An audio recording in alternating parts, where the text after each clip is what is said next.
Welcome to Mysteries, Monsters, and Mayhem. I'm Shannon Lawrence. And I'm MB Partlow. Quick content warning before we get started. This podcast may contain language and disturbing content, so enter at your own risk. Hello there. Hello. How's it going again? I've had my cough drop. I'm ready to speak. I have a Roomba who has somehow, I feel like it has programmed itself to immediately beach itself underneath the bed. Oh. And I went up there. We had a break between our recordings. And I went up to rip my contact out of my eye because it was trying to eat my eye alive. Mm-hmm. And then I did that. And I had started the Roomba right before I came downstairs. So I was up there and I was like, might as well see where it is and start it. It's stuck in the same place it always is under the bed. What I'm saying right now is it's quiet again. It has been since about 2 minutes after I walked out of that room and started the Roomba. So it's in the same place. And I purposely took it into my closet and started it in there, so maybe it would hit a few spots before it got stuck. And that little fucker literally went from the closet to under the bed. Does it come out of your room? No, I will sometimes open it so it vacuums that like we have kind of almost a lofty hallway there. So what I was wondering does it know not to go down the stairs? Yes, they do. Like we don't have the super expensive ones that it actually maps your floor and everything like that, and it knows where it's going, and you can put it in certain zones. Like we got ones and refurbed them, so my whole house is dirty. It doesn't clean any fucking zone you want. I also feel like they're sending that information out to thieves who can then map out your house. Know the exact... It's all kept on something. I don't know what anybody thinks they would steal at my house. I mean, probably the most valuable thing would be our kidneys. That's a little more work. Right? It's not easy to carry either. Would you like a set of china? Because I just can't offload that shit. Yeah, the stuff that people used to steal, now people are like, really? I'll leave it out on the front steps in a box. Take it. Just take it. Take it. And then they wouldn't. No. But I keep seeing all those articles about things your kids do not want. Your silver, your china, your tchotchkes, your collectibles. Yeah. The little big-eyed children figurines.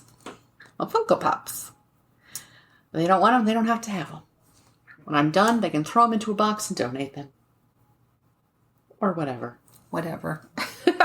Yeah. After dealing with so many, like, deaths and having to go through their stuff, like, and then getting stuck with so much of their stuff because it wasn't going to go anywhere else. And then my mom's always like, you should take it. I'm like, I don't want anymore.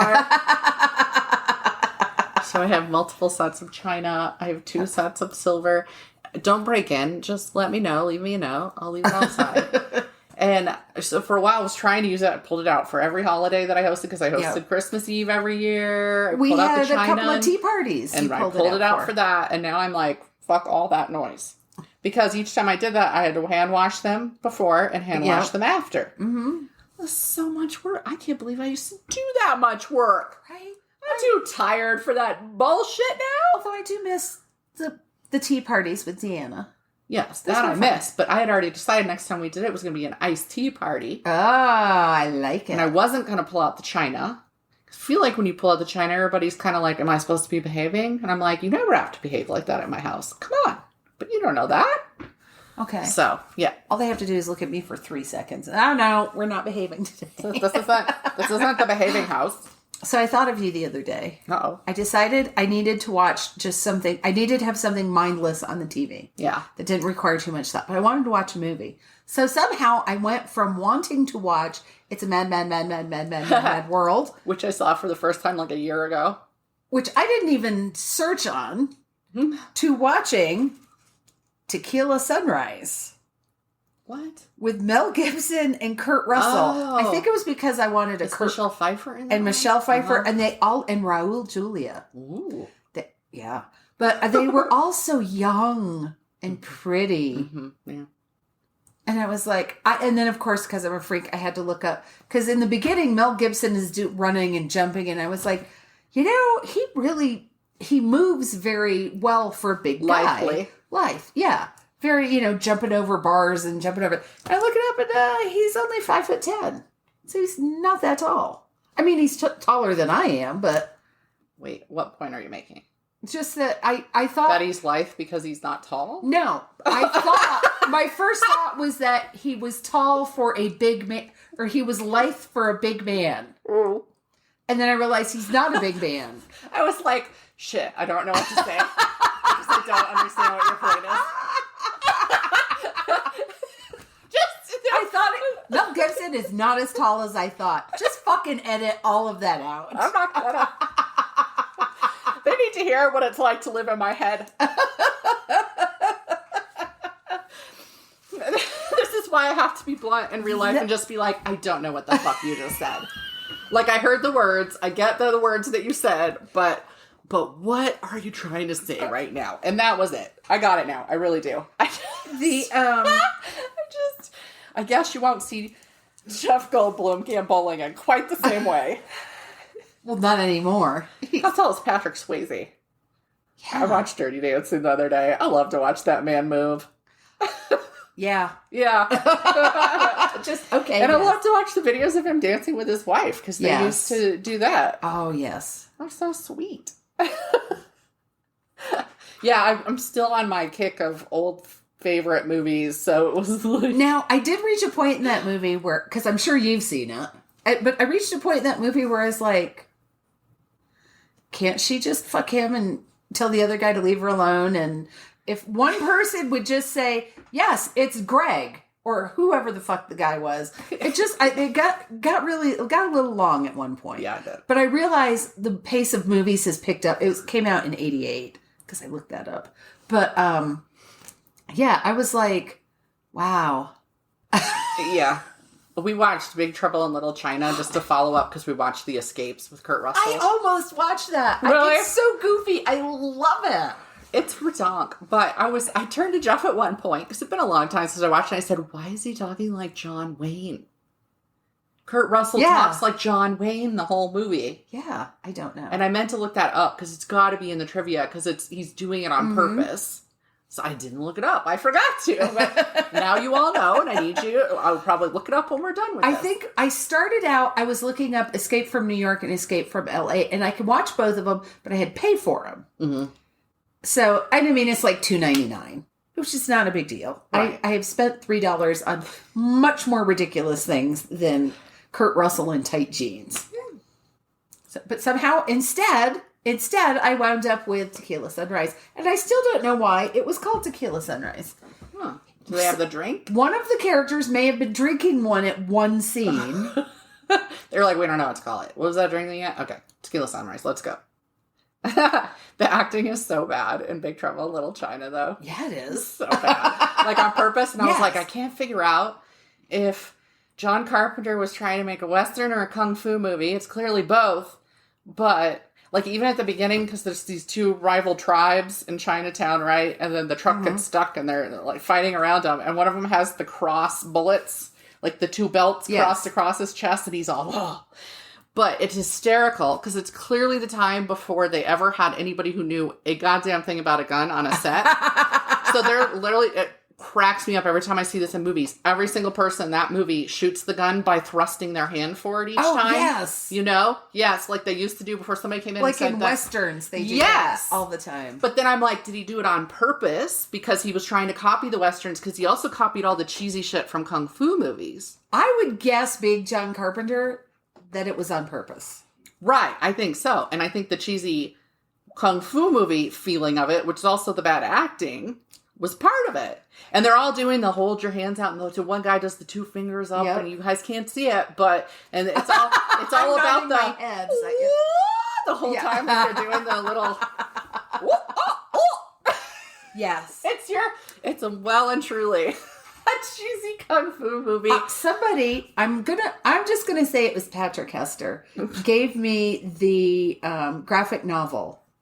Now I'm trying to remember if it was Big Trouble in Little China or if it was like a story that came after that. It was, I could just hear it because I'd seen the movie a few times. Reading the comic was so delightful because I could hear those voices. I could hear those noises. It was fun. That's pretty funny. Well, and the thing is, the movie begins with the little His name is Walter in Tremors. But anyway, the little shopkeeper dude or whatever. And they're questioning his lawyers, questioning him. And he's like, "Leave Jack Burton alone," who is Kurt Russell's character. Yes. And then they go into the story. He saved us. Here's how. And he goes... But at the end, he just kind of walks away. And you're like, okay, so is he a trucker? Will he be back in a week? Because he was delivering pigs. He delivers pigs.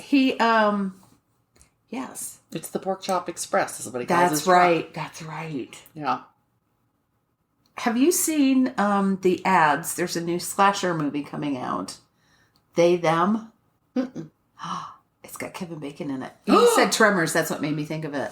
I just love a Kevin Bacon movie. It's a conversion camp. Uh-huh. It's a conversion summer camp. Oh, he's going to be awful in it again, isn't he? After a certain point, he was always the hero, and then after a certain point, he was always the villain. I don't know. I believe he's like the camp director or something. That would make him a terrible person. That would make him a terrible person, but I know, I've yes, slept it's a since preview. I watched it, so I don't know that for sure. Somebody could be out there frothing at the mouth going, "Oh my God, no, he's blah, blah, the blah. one that's going to infiltrate it from the inside."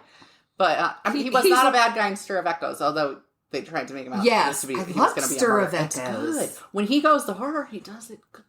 Well, I love it. Yes. But I will say it was very hard for me to stomach him playing like awful, horrible people. Because when he first did it, it was like Murder in the First or whatever that's called. There's several other ones, and he was bad. And the River one with Meryl Streep. Oh, he's so slimy. That's the one I remember. But what did I first discover him in was Ren and Footloose. That's, of course, so I already had this huge crush on Kevin Bacon from then. And then Tremors. He was in, and I watched other movies he was in at the time. One of the first ones he does was, what is it? Is it it's the first Friday the 13th. Oh, he gets killed after sex because he's still lying there and a thing comes jutting up through his throat. But anyway, so we did that horror movie. Usually in the horror movies, though, he's a good guy, but in thrillers, he's a bad guy. There you go. That was a whole diatribe about nothing. Yep. Kevin Bacon. We're good at that. 6 Degrees of Kevin Bacon. Yes.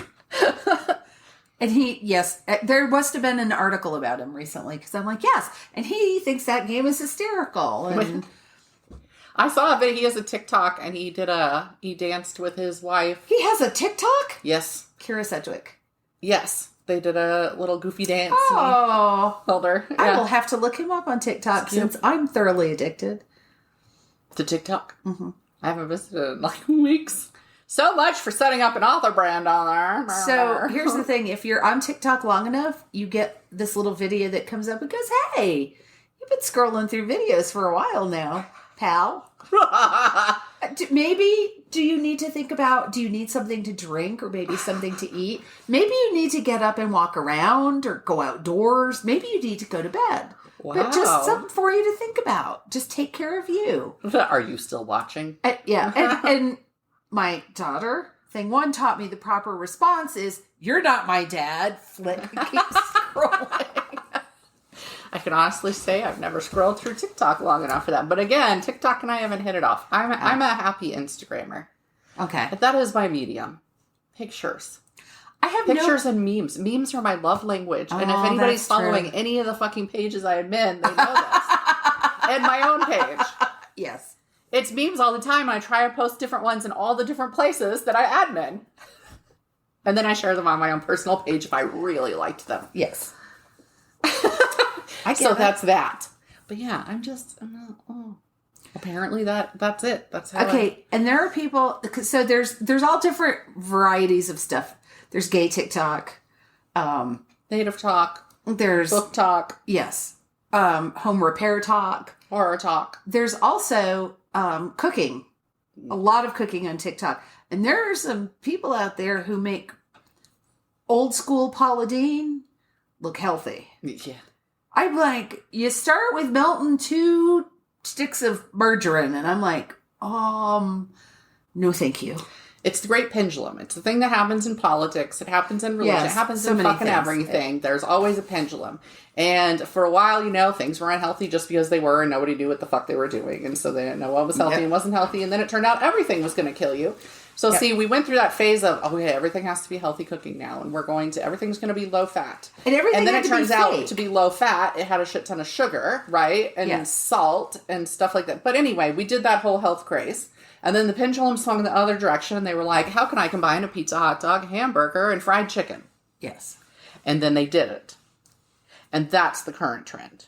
Because when you realize that everything's going to fucking kill you anyway, because it's all full of carcinogens and everything causes cancer, the number of things in the 90s and early 2000s that they were telling us was going to kill, and then they're like, no, wait, it's good for you. Don't eat eggs because they're high in cholesterol. Wait, oh my God, do eat eggs. But it's actually good for you to get that kind of cholesterol, at least a little bit. And it's just like, oh my God.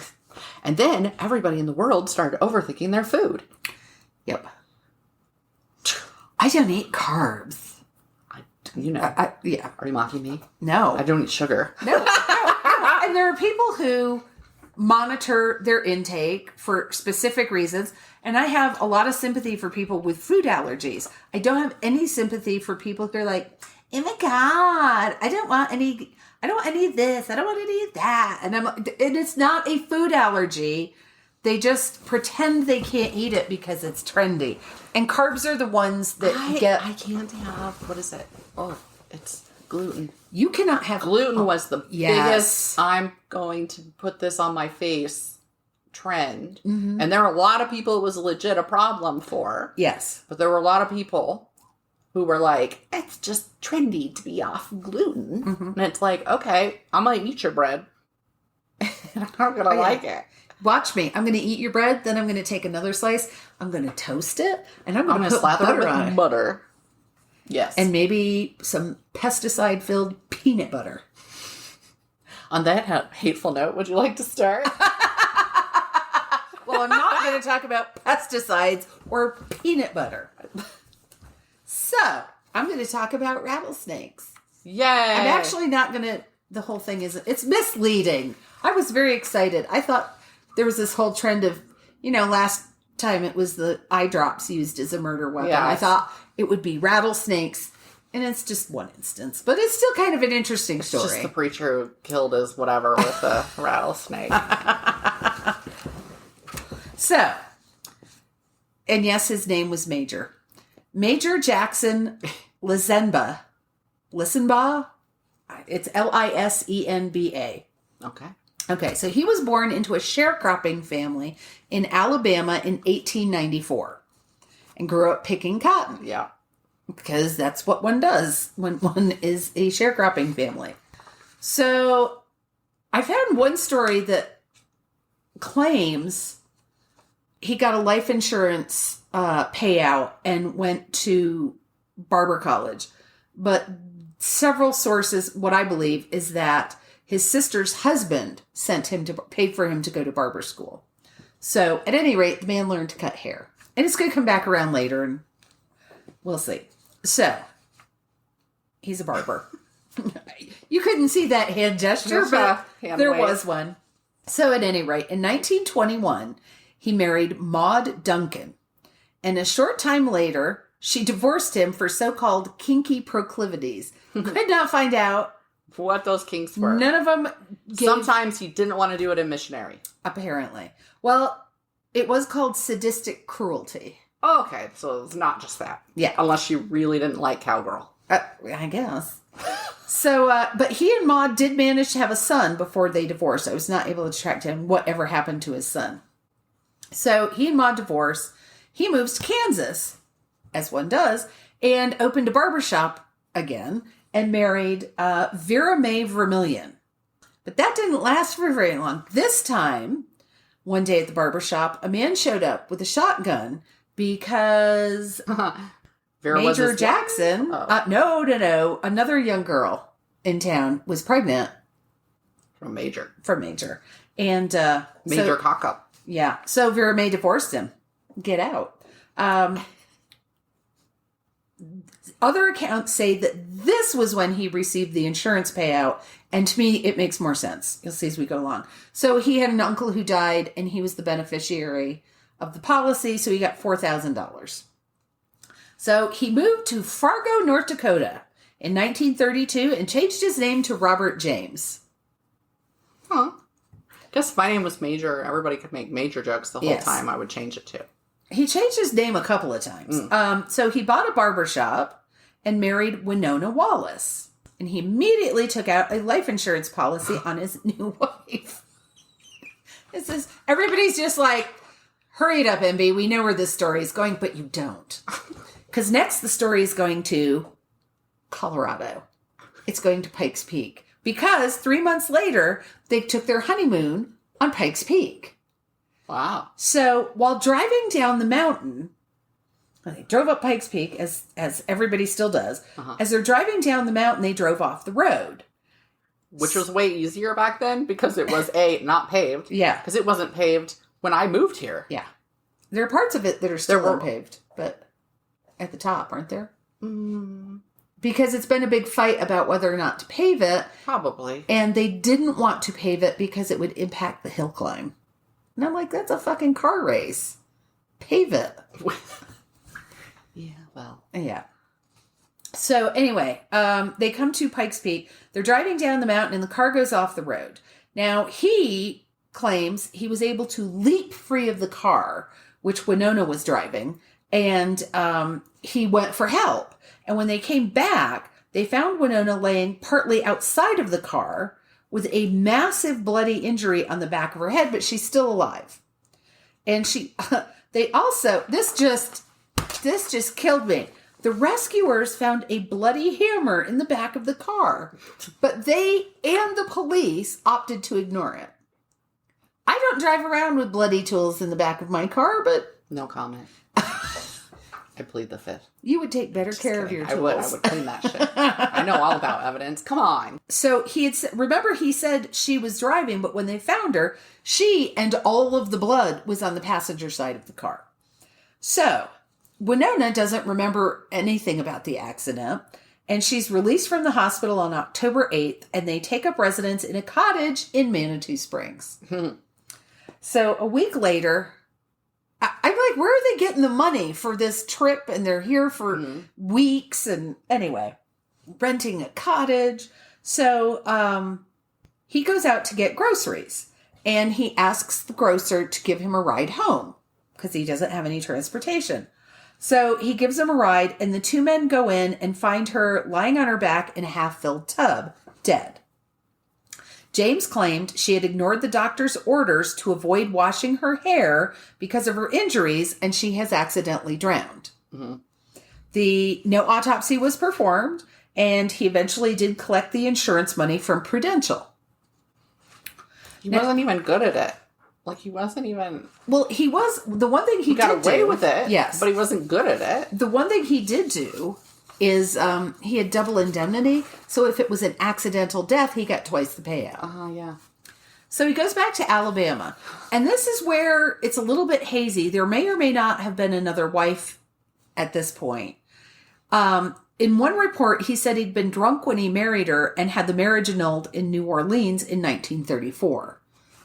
I don't know why he went to New Orleans to get it annulled, but another report said that he and his wife split up because she refused to get a life insurance policy. She said the people he insured seemed to die a lot. Nice. And she left him. That's wicked smart. She was. That's why she's probably... Well, she's probably not still alive, but why she could have lived a full life. Yeah. This is also when he began having a sexual affair with his 18-year-old niece and convinced her to run away to California with him. But that's not all. Shortly after this maybe marriage, he encounters his nephew, Cornelius Wright, who's the son of his sister, Lottie Bell Wright, who's the brother to this niece, who had just enlisted in the Navy. James takes out a life insurance policy on Cornelius, then invited him to visit in California while on shore leave. So he said, here, take my car. The first day he's there, here, take my car out for a spin. And Cornelius promptly drives off a cliff. Yeah. So the brakes were tampered with or something? The steering wheel. So the mechanic who towed the car back to James told him there was something wrong with the steering wheel. There seemed to have been something had happened to the steering wheel, and James just tra-la-la and collected his insurance. So I mean, this had just boggled my mind. I mean, murdering people is a terrible thing. But think about killing your sibling's child for money. Mm-hmm. That's just appalling. And this was the brother-in-law who paid for him to go to barber school in the first place. Yeah. Yeah. That's how he says thank you. So he moves to Los Angeles and opens, can you guess, another barber shop. I know, that was a shocker, right? Unexpected. I didn't see it coming. I kept expecting it to take a Sweeney Todd turn. It never did. So he hires this beautiful young blonde 26-year-old manicurist named Mary Bush. They had a marriage ceremony while he was still waiting to get his last marriage annulled. And then they went through a legal ceremony. So they got married twice. Like, what? And here's the thing. He was apparently not a looker, but he was very charming. Women loved him. So he took out the life insurance policy on Mary before they were even married. And again, double indemnity. So in June of 1935, James convinced a customer and friend, somebody who frequented the barbershop and also coincidentally owned a hot dog stand. I found that interesting. Charlie Hope to help him kill his pregnant wife for a share of the insurance money. So on top of being a murdering dog, he's very fertile. He is a complete fertile myrtle. He asks Charlie to get him some rattlesnakes, which Charlie, shining light of intellect, does. And there were a couple of different stories about why he said he wanted them. One was to get rid of gophers. One was to see if you put a rattlesnake and a dog in a fighting pit, which one would win. I'm like, why would you give him snakes for that? So anyway, Charlie comes through, delivers some snakes, and a few days later, James said he needed meaner, feistier rattlesnakes. Just don't feed them. Well, so Charlie went and got some more and brought them home to James.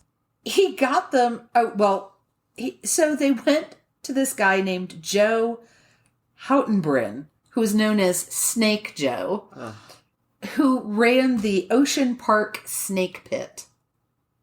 Okay. Now, that is the kind of place I would drive by. I love me a roadside attraction. I would drive straight by the snake pit. Yeah. He comes over with more rattlesnakes, and apparently it's unclear whether Mary did not want to continue the pregnancy or James convinced her she didn't want to continue the pregnancy. But he got her to lie down on the kitchen table, and he then tied her down and put tape over her, covered her eyes and her mouth, and put her feet into the box of snakes, and finally got one to bite her. This is my nightmare. Right? This is everybody's nightmare. This is everybody's nightmare. So they leave. They're waiting. They're just kind of waiting around for her to die. Yeah. Well, apparently rattlesnake venom doesn't work quite that quickly. Well, and some people aren't susceptible to, you have to be, yes. I just did that research for a story. It's not like it magically kills everybody. That's not how it works. No, it depends on how much venom there is. And how susceptible they are to its effects. So, at about 1:30 a.m., Charlie comes back to the house because he took the snakes back to the snake pit. So he comes back, he gets there about 1:30, and James is just furious because his wife is still alive. And he decides to take matters into his own hands, so he drowns Mary in the bathtub. Then he gets Charlie to help him carry the body out to a pond on the property, positioning her so face down. Again, you can't see the gestures, but they're there. Face down with her head and shoulders in the water to make it look like a drowning. Well, I mean, she did drown, but anyway, he tried to convince Hope to burn the house down after that, but Hope refused and left. So I'm like, you got him rattlesnakes. You helped him carry his dead wife's body out and stage it by a pond. This is my line. But you balk at burning down the house. Yeah. That's your moral code. Huh. Like, how does that take precedence? I maybe he thought the penalty for arson was worse than it was. So James is not a total dummy. He goes to work. That night, he invites two friends over for dinner. And he obviously put a little bit of thought into this. Because they all arrive at the house at the same time. And he pretends he's confused and he's worried because there are no lights on and there's no Mary. Oh my God, where's my wife? So he asks the couple, Viola and James Pemberton, to help him search for her. So they search the house, they search the property, and all three of them were together when they find poor Mary drowned in the lily pond. And, of course, the bottom... Yeah, there's swelling or whatever. It's black. Her leg is swelled and turned black by now. So they called the police, who accepted James's story that his wife had apparently been bitten by a rattlesnake, then had fallen. He fell down. He fell down, go boom. He fell down. It's a big boom. They believed that his wife had been bitten by a rattlesnake, had then fallen into the pond and drowned. So, here's what sparked the police's suspicion. So his wife, apparently they were suspicious of him, but his wife died in August of 1935. In April of 1936, James was arrested for having sex with his niece. Because at that time, and it may still be, I did not look this part up, but at that time, anyway, incest was a felony offense in California. So they take them both in. The niece was Lois Wright, sister to Cornelius, who had driven off the cliff. I'm like, no, girl, what is wrong with you? But I mean, he'd obviously been grooming her, so there's nothing wrong with her. So police suspected something more was going on when they took him in, so they started questioning him. Now, the way that they questioned him was not standard procedure. They took him to a house adjacent to the police station. They didn't let him sleep. They didn't feed him. They didn't let him have anything to drink. And they cycled through. They rotated through and just kept questioning him for hours and hours and hours and hours. Still, it wasn't until May 3rd that he confessed, and predictably he threw Charlie Hope under the bus. He said the drowning was Charlie's idea, and that then Charlie had wanted to burn the house down. Why? What motive did Charlie have? Charlie had that he didn't share. However, around the same time, Charlie Hope, stellar intellect, is out hanging out in bars, getting drunk, and bragging about the part he played in a murder. So the bartender reports him, calls the police, turns him in, and they pick him up. They also rigorously question him. Ultimately, both men were found guilty. After the trial began, poor Winona, back from Pikes Peak, was exhumed, and it was determined that she was killed by blows to the head that couldn't have been suffered by a fall in the tub. They said something about it was something coming at her, striking her twice, not a stationary object that she fell and hit. James was sentenced to death, and Hope was given life in prison. So James got religion while on death row and was nicknamed Holy Joe by the other inmates. On May 1st of 1942, Rattlesnake James, that was the nickname the press gave him. Nobody called him that, ever, until the press. Yeah. Because, and this went on for a while, they appealed because of the way the police questioned him. Right. So, but they were like, the judge essentially said, this crime is so heinous, I don't care. They did wrong, but the weight of... But it could also be that the preponderance of evidence stands without his confession, basically, right? Yes. So on May 1st, 1942, Rattlesnake James was executed by hanging at San Quentin, which was probably the last execution by hanging in California, because they had changed the law to the gas chamber, but he was sentenced before that law took effect. Now, in a bit of completely appropriate irony, I believe, the rope that they hanged him with was the wrong length, and it took him more than 10 minutes to die. Shame. Yeah, I was kind of happy to read that. So he just... What a dirtball. Yeah. It wasn't just like a nice, quick poisoning or anything like that. To go through the work of binding her and putting her feet in there and trying to stir up the rattlesnakes to bite her. And then being like, well, fuck, that's going to work. And then let's put her in this tub. And then, oh, wait, now. And he wasn't very good because it took him 2 tries to get the rattlesnake to bite her, and neither one killed her. I mean, it may have eventually if he had just been a little patient. But with the first one, he tried to he ran the car off the road to kill her, and that didn't work. Yeah. And then she drowned because she was washing her hair, and I'm like, I'm pretty sure... Like fresh wounds on my noggin. I'm pretty sure that even then women knew how to wash their hair in the sink. Yeah. Because you didn't have... Bathtubs haven't always existed. So if you're going to clean your hair, you do it however you can. So I was led down this delightful little garden path by my True Crime a Day calendar. I get the best leads off of there. And then I start looking it up, and they're usually... Here's the surprising thing. Obviously, they're very, very, very condensed. Yeah. But they're usually pretty accurate. I mean, they can't include... you have a page of a calendar. But they are very accurate, so I've enjoyed that. So the calendar, Wikipedia, Murderpedia, the Echo Press News... Murderpedia, I could have... They congregate... They do. A whole bunch of sources, and I could list all of them, but I am not going to. So that is Rattlesnake James. Rattlesnake James. Yes. One time. So what are you going to talk about? Top that. No. Wow. I didn't know this was a competition. Give me a minute.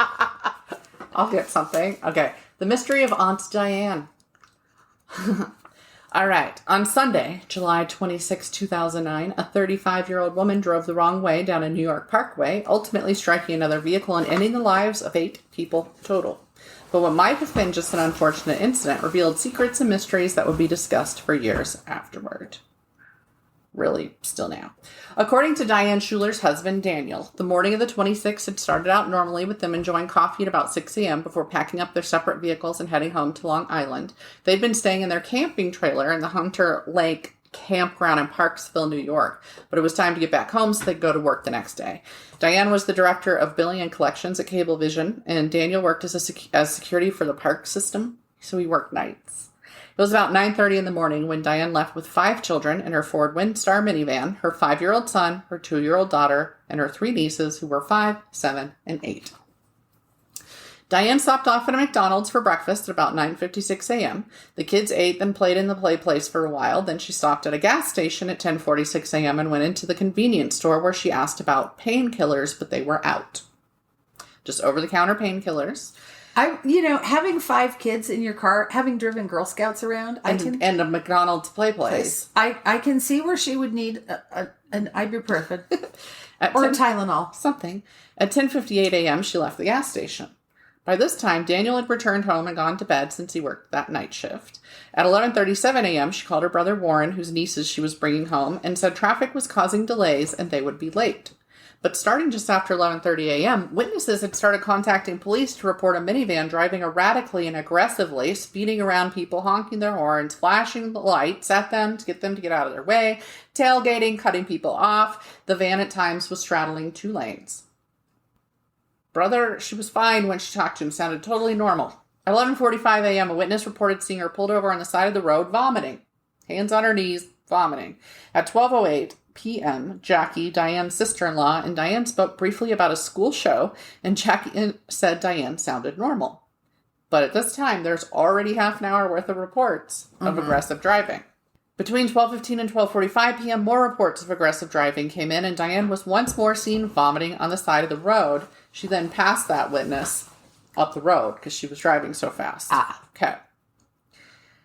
At 12:58 p.m., Diane's niece called her father from Diane's phone. He said the children were crying in the background. His daughter sounded scared. She said, "Something's wrong with Aunt Diane." She reported that her aunt was talking funny and couldn't see. She was slurring. She gave the phone to her aunt, who backed this up, saying she felt disoriented, and she couldn't see very well. Everything was blurry. The little girl told him she could see signs for Tarrytown and Sleepy Hollow when he asked, so that he knew where on the parkway, where she was. And it was just past a toll booth for a toll bridge Tappan Zee. Mm-hmm. So he told his sister to pull over beyond that toll area because there was kind of a pull off. And he said, "I'm coming to get you guys." Instead, after making 4 misdialed calls to the wrong number, she placed her phone on a guardrail and started driving away. It was 1:15 p.m. at that time, judging by when the misdialed calls occurred. Her phone would be found by them later that day, just sitting on that guardrail. So weird.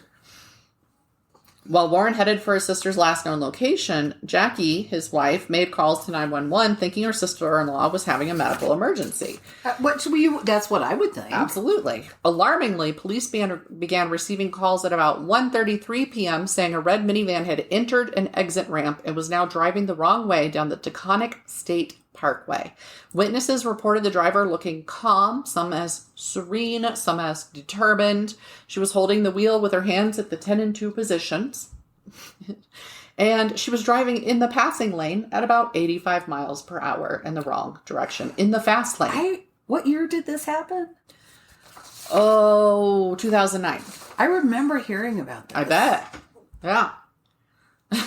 Vehicles lurched out of her way. Right? This van is coming at them. You have very little, if you're in the passing lane, you're going fast probably. That's high speeds when you're approaching each other. It's like, and there's some physics things where you add those numbers together or some shit. I'm not mathing that. No. So, but then 1.7 miles. She made it 1.7 miles. Doing that, a trailblazer wasn't able to get out of the way in time. The cars collided at 1:35 p.m., and I've given these times because you see how fast things escalate. The Trailblazer was thrown sideways into a Chevy Tracker. The minivan rolled down an embankment and started smoking. Several people ran up to help the occupants of the vehicles after the crash. Inside the minivan, the children were in a pile, one atop the other. Not only had they not been in car seats, the ones who should have been, but the others weren't even seatbelted. The kids didn't have any seatbelts on. 2 men checked the children but found no pulses where they could reach, so they didn't move them. Unbeknownst to them, Brian, Diane's 5-year-old son, was alive, buried underneath his dead sister and cousins. He would not be found right away. One of the nieces was also alive, but in extremely poor shape, and she would die at the hospital later. Brian was treated for multiple broken bones and severe head trauma, which led to ocular nerve palsy. There's pictures of him later on with a patch over his little eye. Diane was dead in the front seat. In the Trailblazer, the 3 men who'd been driving together to a pasta dinner were Michael Bastardi, 81, Guy Bastardi, 41, his son, who was the driver, and Dan Longo, 74, a friend of theirs. All died. And it sounds like it was pretty right away for them. The 2 people in the tracker did survive and were just treated for minor injuries, luckily. As alarming as the crash was, it was the details in her husband's actions after the accident that would bring national attention to the case. The 2 men had run to the minivan to help the occupants, found a broken bottle of Absolute vodka in the wreckage. The toxicology report released August 4th found her blood alcohol content was 0.19%. Their legal limit before you were inebriated or whatever was 0.08. She had 6 grams of undigested alcohol in her stomach, meaning she didn't leave the campground drunk. So she was drinking it while she was driving. Yes. She also had a high level of THC in her system. In short, toxicology reports showed she was both drunk and high at the time of the crash. 4 days after the release of the toxicology report, Daniel Schuler, her husband, made a press statement saying his wife had not drunk or taken any drugs while they were camping. She wasn't a drinker. She wasn't a drug user. And she never would have when the kids were with them. And his story would kind of keep changing after that. And then he said, well, she never drank to excess and she didn't do illegal drugs. He was on Oprah and said that the vodka bottle was only in the van because they always kept a bottle in the camper and she must have grabbed it to take it home. And so, because it was shattered, so there is a picture of it that I'll post. And so it must have just been in there. It didn't mean she was drunk. Police and the press kept pushing, though, and he finally admitted they had, in fact, drunk alcohol while at the campground, but Diane hadn't had any that day. The owner of the campground backed Daniel up, saying that they had spoken to Diane as she was leaving, and she was not intoxicated at that time. The clerk working at the convenience store also maintained that she was not inebriated when she stopped there. The McDonald's employee said the same. She had had conversations with the employees at the McDonald's. However, that leaves about half an hour before the aggressive driving began getting reported and 2 hours before the accident, which is more than enough time to down some vodka. Yeah. I'm not sure. I couldn't figure out. Like, nobody reported it smelling like pot, you know? Yeah. And nobody, from what I could find, I found zero report that they found paraphernalia. Right. Like they didn't. So did she have a single joint just hidden somewhere but there'd still be a stub or whatever at the end of it. So I'm like. A roach. Yeah. So I was like, but I can see in the wreckage, maybe you wouldn't find something that minor, but there would have been a lighter in a non-smoker's car, or was she using the cars? I don't know. I just could not find, I looked. I was like, is there any information on how she smoked some fucking pot? And nobody smelled it. And anyway, if she was smoking in that car, which seems so out of character for her, which I'll go over here in a moment, she would have been getting all the fucking kids high. Yeah. I don't get that one. I can get the alcohol. I've had alcoholic friends. I can totally conceive of getting drunk that fast because it's turn on a dime when you went out with those people that have these issues. Just like that, one moment they're functioning and the next it's like they had jumped to the next level of drunk. Well, and we know she had coffee because she had coffee with her husband. They stopped at McDonald's. That doesn't necessarily mean she ate anything. It doesn't. They said that she at least had gotten an orange juice, they thought, but it didn't say whether she'd order herself food or just had orange juice. So it sounded like she fed the kids and then maybe had a juice, they said. Relatives were interviewed and asked if Diane was an excessive drinker. They said they'd never seen her intoxicated at all. She was not found to have any organ damage or physical signs of frequent heavy drinking, but it was stated by an outside ME that an alcoholic wouldn't necessarily have those signs. There's not like a guarantee that you've got cirrhosis of the liver, for example. No, but I thought if you were a long-term drinker... There were signs that they were looking for and they did not find them. Right. Yes. Okay. But the ME did say that's not impossible. Okay. And who knows when she'd started, for example. True. It could have been a very recent down like a very escalating. So when pushed further, Daniel admitted that his wife did occasionally smoke marijuana to help with her insomnia. See, he just keeps a little bit leaks out, a little bit leaks out. Yeah, like mad props for defending your wife and everything, but at this point there's people who have lost so much, and he has too. You have to stop. Because it's probably like a punch in the gut every fucking time he denies she did anything wrong. Yep. Her sister-in-law would eventually also make a statement that Diane frequently smoked marijuana. And this is not the one she was on the phone with Jackie. It was a different sister-in-law. Daniel released a statement saying his wife must have had a stroke or other medical emergency that caused her to drive erratically. His attorney said Diane had been overweight for a long time and had diabetes, but medical records showed she just had gestational diabetes. It had not been a problem after her pregnancy. It was found that she had abscesses in her mouth and a lump in her leg. I couldn't find anything else about that. But the ME said that there were no signs of a stroke, heart attack, aneurysm, or any other issue aside from being drunk and high. And he's like, no, motherfucker. She fucked up. Wow. The abscesses were real, or at least there was at least one. And it has been suggested that's why she tried to get the painkillers first. At the convenience store, they didn't have any, so she had this bottle of vodka, and perhaps she then went, I can just take a couple tipples, right? And it'll dull the pain. Or maybe because you know how you put the old wives thing, you put a cotton-soaked whiskey. Mm-hmm. Whiskey-soaked cotton ball on a toothache. Mm-hmm. So maybe she was thinking of that and swished it around, and instead of spitting it out, swallowed it. And then swallowed more. Well, 6 whole grams of it. They said it was the equivalent of like 11 or 12 shots of vodka. So it must have been like, no, it can't be grams, ounces? So 6 grams undigested in her stomach. That's just what was undigested in her stomach. Oh. That wouldn't even have been like really in her system yet. So there was more. Damn. And it did say that the testing on the THC showed that the level said that she would have smoked it within 50 minutes to an hour of the crash. Because I was like, THC stays in your system a long time, you know, or for different people it's different. Because I just remember all that about drug tests at work and shit. Then again, I had a friend who had such thick hair that she had to use what is it called? Hoof and mane or whatever the heck it's called. Oh, mane and tail.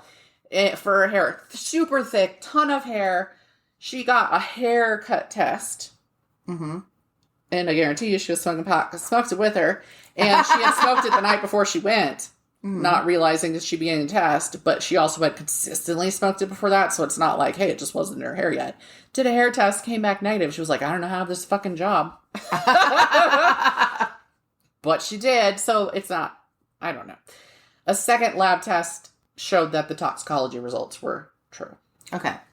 Daniel went on Larry King Live and ended up with a $100,000 offer from Moxie Firecracker Films to film a story about Diane's accident that would include an exhumation of the body to test her hair and prove that she was not a habitual drug user.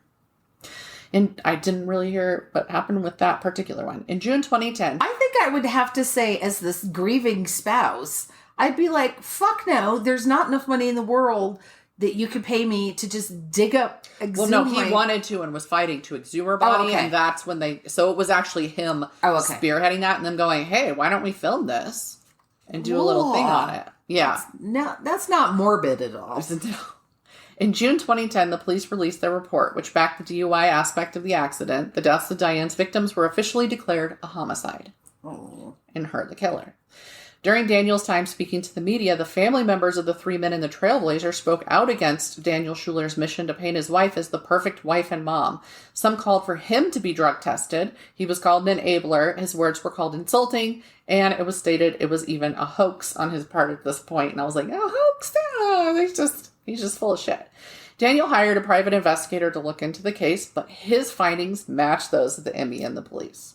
Though it was declared a homicide, the investigation was then closed with no charges brought. After all, the sole cause of the crash, Diane, was dead. The DA who made this choice, Janet DeFiore, was attacked by people angry that she hadn't convened a grand jury to convict a dead woman. They wanted justice. Well, it's a waste of money. Absolutely. I think she made the right choice in that way. I get that they wanted justice, though. Believe me. Yes, but... So, here we go. Hurt and angry, the Bastardi family filed suit against Daniel as well as Diane's brother because he owned the van, had loaned it to them to take all the kids because they just had 2 kids. They didn't have a minivan. Gotcha.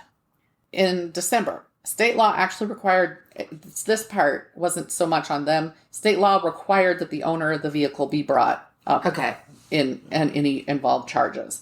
So, just everybody, think twice before you loan your vehicle out. Because this is the second story now. Remember the one that we talked about with it was like a mechanic and the car fell on the mechanic and then there was a lawsuit against the owner of the car even though they weren't there. Yes. Yeah. I knew somebody in college whose boyfriend was in an accident and guess what?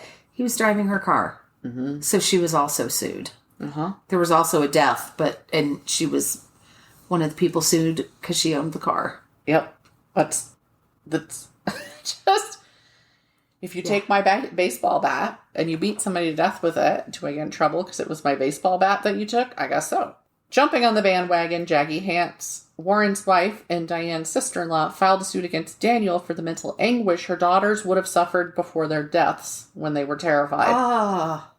How's that? How do you sue him for that, though? I just... Then, topping off the ridiculous lawsuits, Daniel filed suit against his brother-in-law for being the owner of the vehicle and against the state for not keeping the road safe. He said it wasn't adequately marked and that's how this happened to her. Again, she wasn't drunk. She wasn't high. It was totally reasonable that she got onto this parkway going the wrong way. And there were 4 signs. They showed there are 4 signs. There were like 2 one-way only and 2 wrong way that she would have had to pass. 4 signs. And if the cars coming at you weren't a fucking hint, what could they have done to make it clearer? So that's fucking stupid. I was reading about all these lawsuits and I was like, fuck all of you. Frankly, this is so stupid.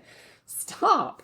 I do wonder if some of the lawsuits would have taken place had Daniel not so stoically fought for Diane's reputation, which I feel really further victimized the people who lost somebody.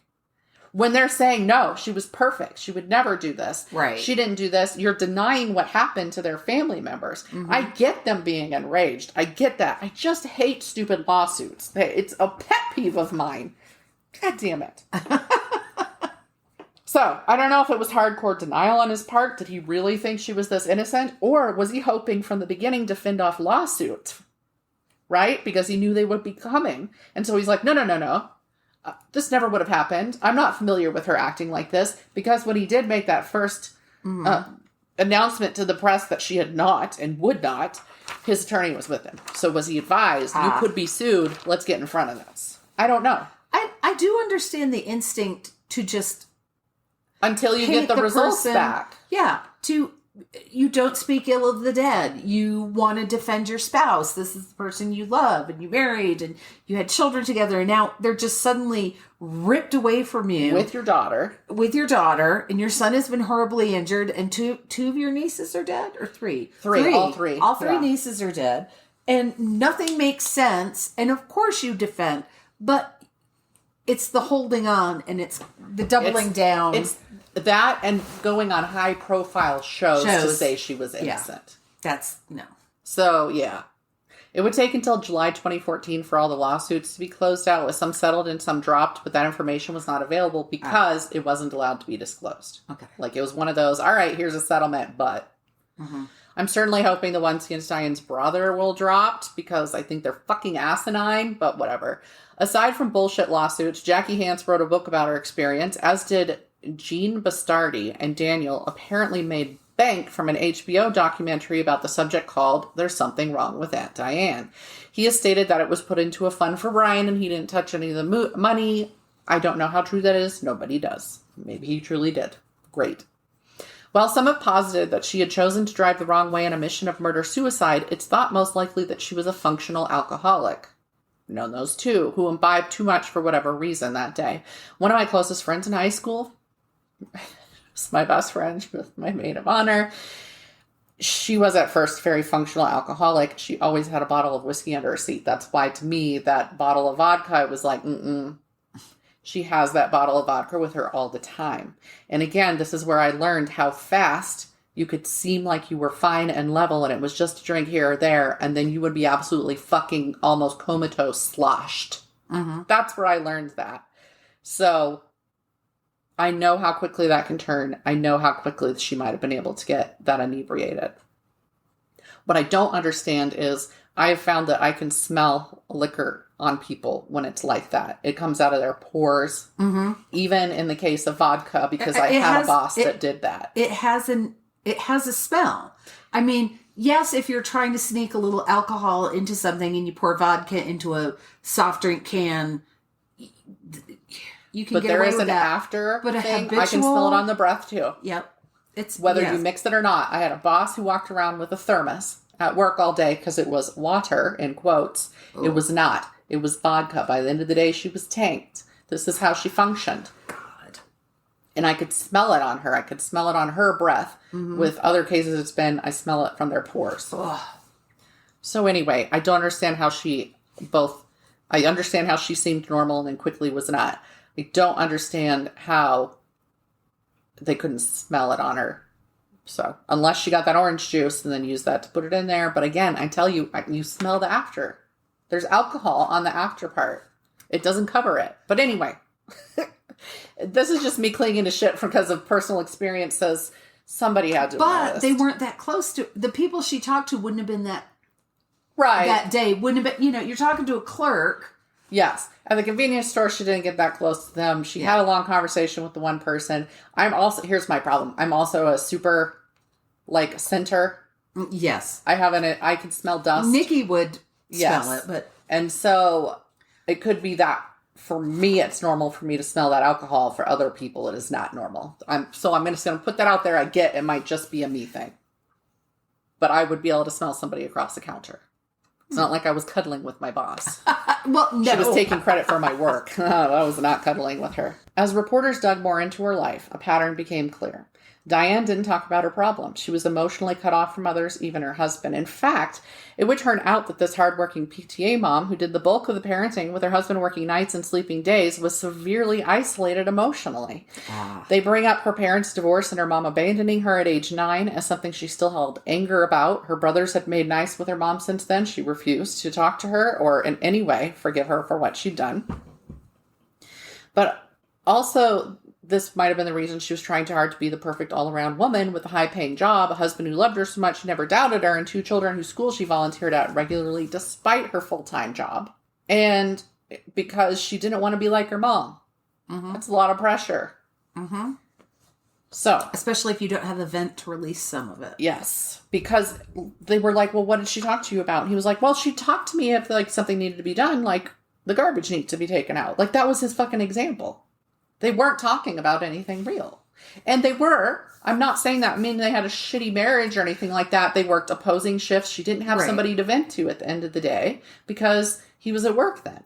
Or he was getting up and getting ready to go to work. And you typically, if you care about somebody, you're not unloading on them as they're on their way out the door. Yes. Or they're trying to fall asleep. Yep. Or, So. I mean, I do that shit all the time.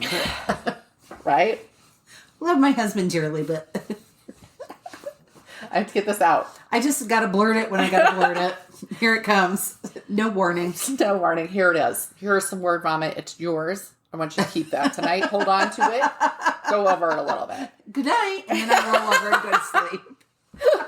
She's been held out by some as a sign of how toxic mom culture can be, as well as how harsh societal norms are for mothers. She was the every woman. She was she had to do everything. She did all the shit with the kids. Mm-hmm. She probably did all the shit for her husband. She did all the shit for her job. She was trying to be perfect. So I do have some sympathy for her. Oh, yeah. What she did was absolutely fucking murder.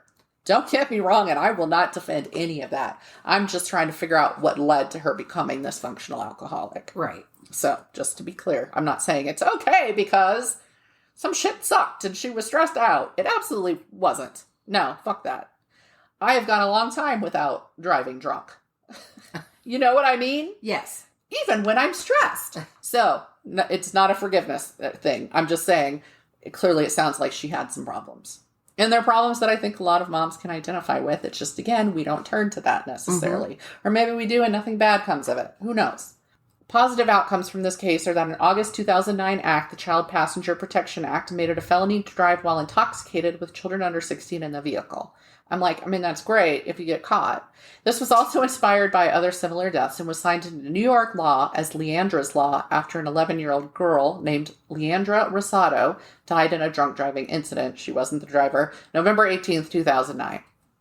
Jackie and Warren Hance, the brother and sister-in-law, forged the foundation, the Hance Family Foundation, which honors their daughters' lives by bringing self-esteem educational programming to youths. I was kind of curious, and of course I couldn't find it because it's all sealed.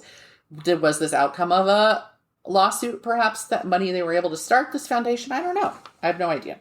Their main project is called Beautiful Me. Warren and Jackie had a daughter via IVF in 2012. Oh. Yeah. So I thought that was a nice way to end it. Yeah. The rest of it sucked.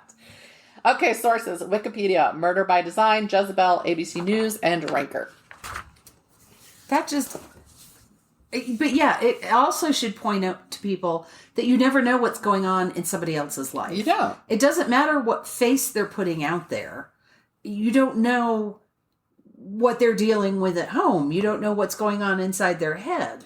Yeah, everything. It's one of those things to try and remind myself when I'm trying not to murder somebody. They might be having a really bad day. There might be something legitimate behind their assholiness. Yeah. Sometimes it's easier to do that than other times. Sometimes I'm like, I don't fucking care what your problem is. What you just did is unacceptable. Yes. And now it's on. So. I was on a long trip with a friend I was mumbling, cussing out some old guys who almost ran us over in the parking lot. And she goes, sometimes I just think to myself in a situation like this, maybe they've just really got to pee. I'm like, all right. That would make me cranky. They still can't drive like assholes, but okay, it makes me slightly more sympathetic. That's funny. I'm not sympathetic at all about having to pee. But I will say, I've had those thoughts. I'm like, there's two people in that car. Maybe one of them's in labor. Like, that's the one where you know that the dude's going to drive like a fucking moron because he's worried about her, right? Like, that is the actual example I use for myself for something like that. I'm like, who knows? Maybe somebody's in labor, somebody's in the emergency room and they're trying to get to it. That's what I try to excuse it with. Oh, maybe somebody's in the hospital. ER or labor. Yep. Maybe they have 5 minutes to say goodbye to their loved one because we've been in that circumstance. They're going to go any minute. You need to get here. Okay, well, I'm in another state. I'm on the other side of the country. Literally. Yes. So, yeah. It's a fucked up story. I think really, it's caught people's imaginations, not because of what happened. Ultimately, it was really about what started coming out and what people... I found stuff on addiction websites about her and breaking it down and saying, here is how, a functioning alcoholic, they look normal to everybody else. They will even often act like they don't drink when they're around it. Like her, they said when she was at work parties and at parties, if somebody handed her alcohol, she was like, oh, no, thank you. And yet, she had all that alcohol in her. Yeah. So, yeah, I think that it'll never come to a satisfying close for anybody because they do not understand how nobody knew. Because even if, and I know this isn't the situation, but say she brought this bottle back from the camper and she had the toothache and she swilled some down to kill the pain of the toothache and she'd never drunk 6 shots of vodka before. If it truly was your first time, I would think that would make her feel so bad and so ill, she would pull over. Yeah. I don't think she would continue to try to drive. She wouldn't know what she was feeling. It wouldn't be like, I've navigated this feeling before. It would be, what the fuck is this? Yeah, my thing was she had an out. When her brother said, stay there, I'll come get everybody. Yeah. She had an out. And she didn't take it. And that's the part that gets me. Is that, yeah, she was out of it by then. She was slurring her speech by then. So she clearly reached that next level. But she had an out. She didn't have to endanger those kids. She did it anyway. Did they know who she was trying to call? No. They just said wrong numbers that didn't connect. And then she had one wrong number and said it went for like 12 seconds. I don't know if she tried to leave somebody a message or what. But yeah, it was then looking at her phone records and being like, what the hell? All right, so it's time to go. Don't forget, buymeacoffee.com/MM Mayhem. There's tiers now. I still haven't remembered to write the shit down so that I can say it on the actual podcast. I spent hours laboring over that and trying to figure out the right mix, and yet it's all gone once I got it in there. It's just, isn't it amazing how you work on something?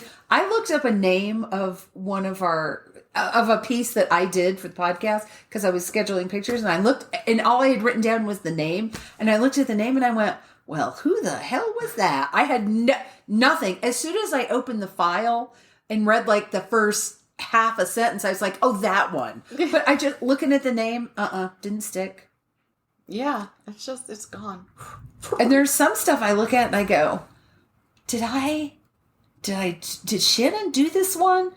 Or have I just talked to Thing 2 about this one? That's because we've reached 3 episodes now. And so that's at least 2 people's stories for each one. And and there's more people than that when it's an amalgamation. True.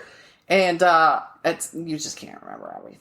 Besides which, many of the things I do, I've known about for decades. And so remembering if I'm like, well, I haven't done that one yet, but I don't remember if she did because the story would have been familiar. There was a piece I really, if I can research it, if I have to make the time to research it, and it exists, citations exist for it. I only found one major citation for it, and then I found one lesser retelling of the same story, but it was exactly the opposite point of view. Mm. Like, were these people just horrible gangsters, or were they Robin Hoods? Yeah. In essence. And I'm like, well, I would have to figure that out, and I don't have time right now. I said there's some big cases I'm avoiding because I'm like, I will do those someday when I have more time and energy to actually spend the time, because this was such a vast case that there will be an insane amount of information about it. And sometimes, right? I haven't done John Wayne Gacy yet, for example. Yes. And I want to because they found identified new victims. So it's coming soon, but not right now. And sometimes you get into it, like the one in Italy, you get into it and the story just keeps getting bigger. Yeah. And it has legal twists, and then there are the people, and then there are the... Like, I can see why 2 authors got involved in that case, because there was so much you could work into a story. There's subplots galore. I mean, it was laid out right there for the taking for somebody who wanted to. So, yeah, that one, but yeah, it happens. Anyway. So, thanks for listening. Yes, we will talk to you again next week. Bye. Bye. Thank you for listening to Mysteries, Monsters, and Mayhem. Find us on Facebook and Instagram, or at our website, mysteriesmonstersmayhem.com.